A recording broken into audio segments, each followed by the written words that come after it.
Welcome back to Direct Music Connection. Today we're going to be talking about our different competitors and how we're better than all of them. So our possible competitors include MySpace and Pure Volume. The thing about MySpace is MySpace, the layout's all trashy. There's ads all over the place. Pure Volume, no one really uses that anymore. And also, one of the major things that distinguishes us from them is that we are aiming to attracting amateur musicians. For MySpace and Pure Volume, they have all the musicians, and we're just trying to get the small musicians that want to get recognition, and we want to take them and connect them with record labels. So Ryan's going to talk about our killer features that distinguish us and make us better than them. Okay, so I'll go over the dimensional competitive analysis. Basically, we have a much more ease of use because as the visitors will come, they're going to be introduced to all kinds of music and everything. Whereas with MySpace and Pure Volume, usually you search through people, you look for specific ones.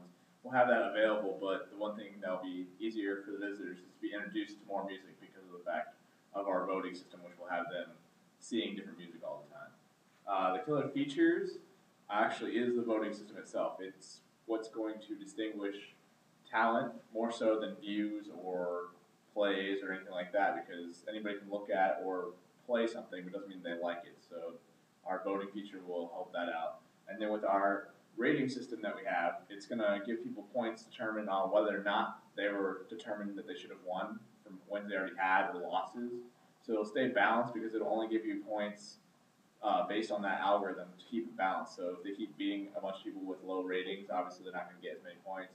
If a band's up and coming and they start beating bands that have gotten a lot of wins, obviously they're going to start rising faster. So it'll keep it more balanced.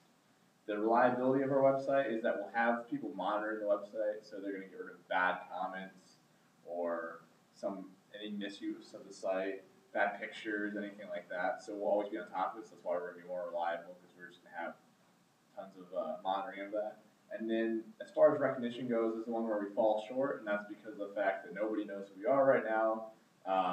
MySpace and Pure Volume have been out there for a while, so they have enough recognition and people know about those sites. But eventually we'll climb up as that goes on. So that's that, and then I'll have Wesley close off with this.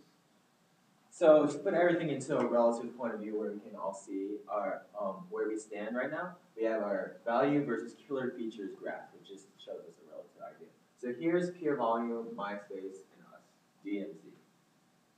So Pure Volume is down here because, I mean, it's not very exciting. It's a little bit cluttered. Nobody's really using it. I mean, there's no killer feature that distinguishes it from, say, even MySpace.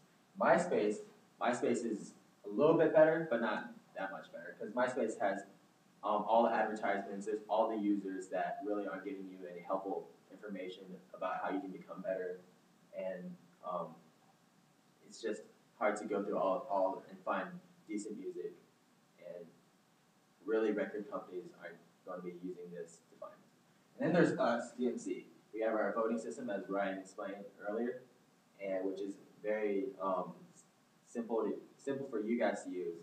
We have the math part on our site, and it'll just help things simplify to get people in the right places. So the voting system won't be a broken system. So this is our killer features of value. In fact, our features are so killer, we're off the graph.